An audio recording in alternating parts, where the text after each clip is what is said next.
However, this is only part of the story.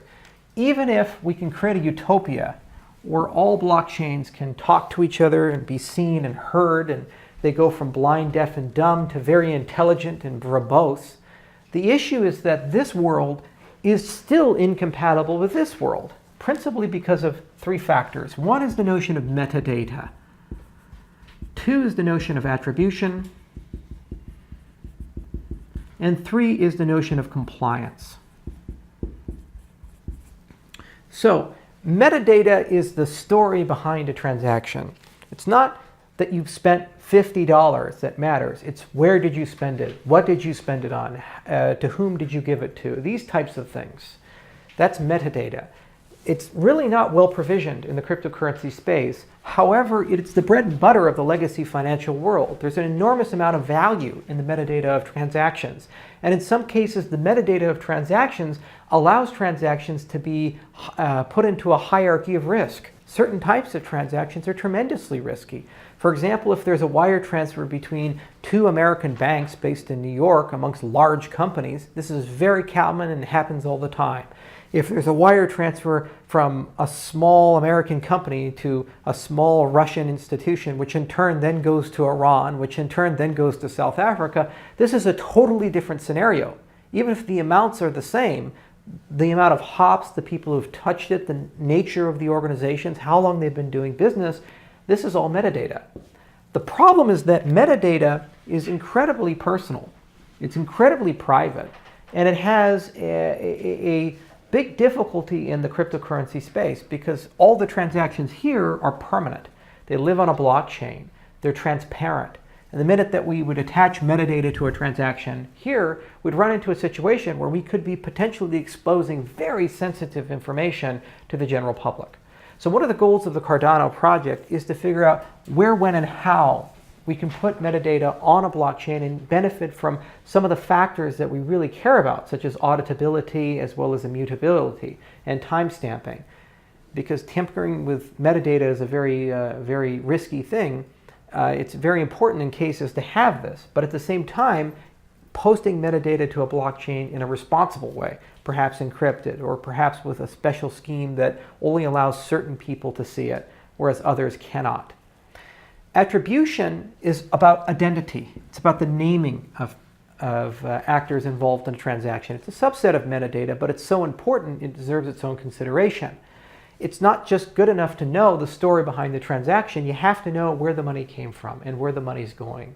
That's Alice to Bob, JP Morgan Chase to Wells Fargo, and so forth.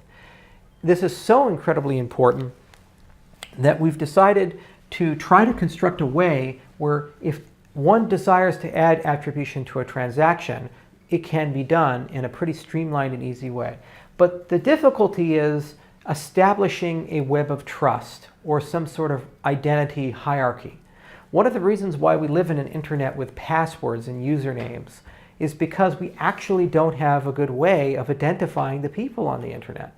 It would be great if everybody had a public key and there was an easy way to distribute these things and an easy way to verify that Bob's public key was actually Bob's public key. And this was one of the goals of the PGP project. It was never realized. As a consequence, the second consolation prize that we've had to deal with on the internet has been this terrible dystopia where one has a username and a password, usually easy to guess, usually easy to hack, and usually reused amongst many different websites, and causes certainly a lot of problems. So the same problem there is incumbent here. The difference is that cryptocurrencies are factories for cryptographic credentials.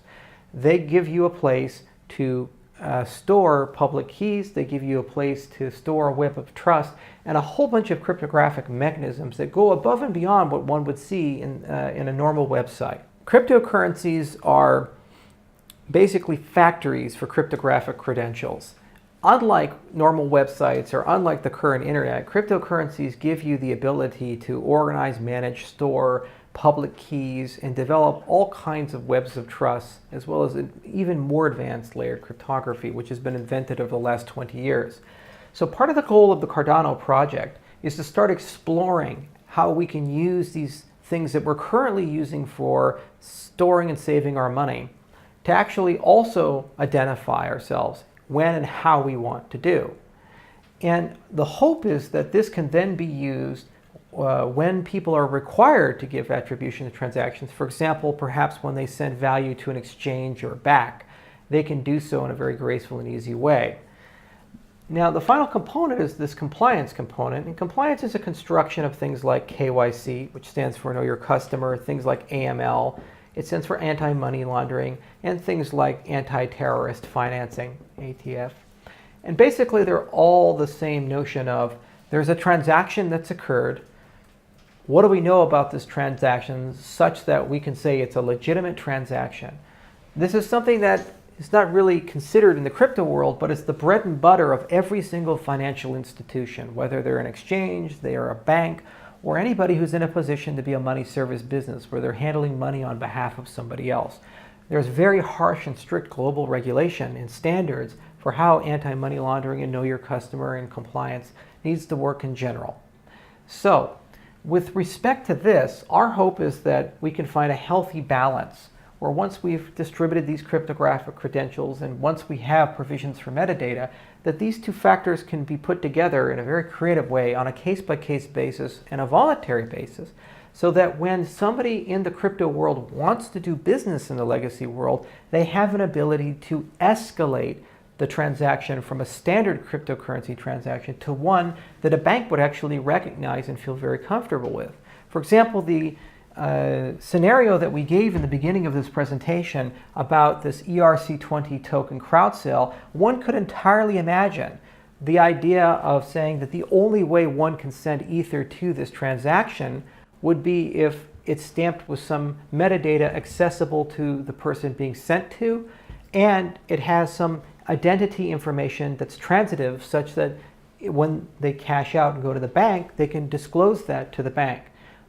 But the key here is doing this in a way that protects privacy and doing this in a way that doesn't necessarily make people custodians of the data. As we've seen with the Equifax hack and other such things, custodianship of personally identifiable information is quite problematic. So a big goal of the Cardano project is to explore this side of the space using new cryptography, using optional metadata, and also using things like trusted hardware, for example, which give us all kinds of capabilities, from very secure ways to store credentials to the ability to provide guarantees that data has been destroyed after a period of time, to things like geotagging, for example.